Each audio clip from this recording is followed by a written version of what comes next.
Okay, अब ये super imposed जो वेव्स हैं, इनकी एनर्जी और इनका प्रेशर नॉर्मल अल्ट्रासोनिक वेव से बहुत ज़्यादा होगा, so it is dangerous for our bodies cells. ये जो सेंटर में पॉइंट्स हैं, these are known as nodes, इन पर फिक्स प्रेशर होता है, but the superimposed waves which are formed, these are having maximum pressure over the antinodes and the minimum pressure at the downward side of this wave.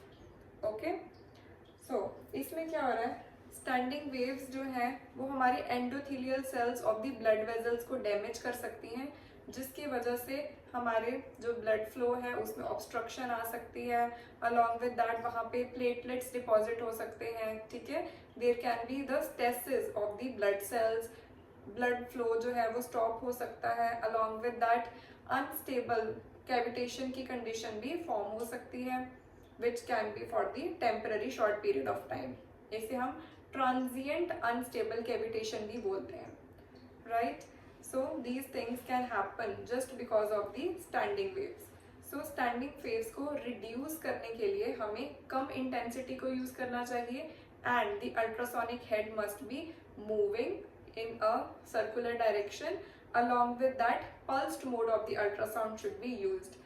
ये तीन चीजों की वजह से स्टैंडिंग वेव्स बहुत ज्यादा कम प्रोड्यूस होती हैं।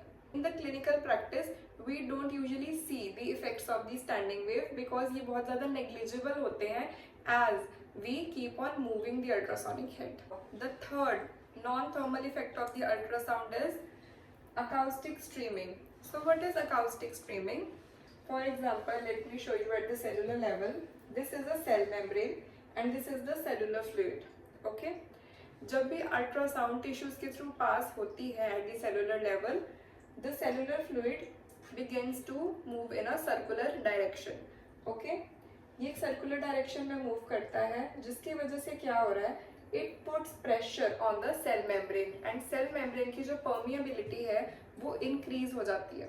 Okay, so it washes out all the free radicals and जितने भी फ्री आयंस होते हैं ये उनको सेल से बाहर निकाल देता है। अलॉन्ग विद दैट जो भी कैल्शियम आयंस होते हैं एंड बाकी के आयंस हैं जिसकी रिक्वायरमेंट है सेल को, it moves into the cell because जो सेल की परमेबिलिटी है वो और ज़्यादा इम्प्रूव हो जाती है।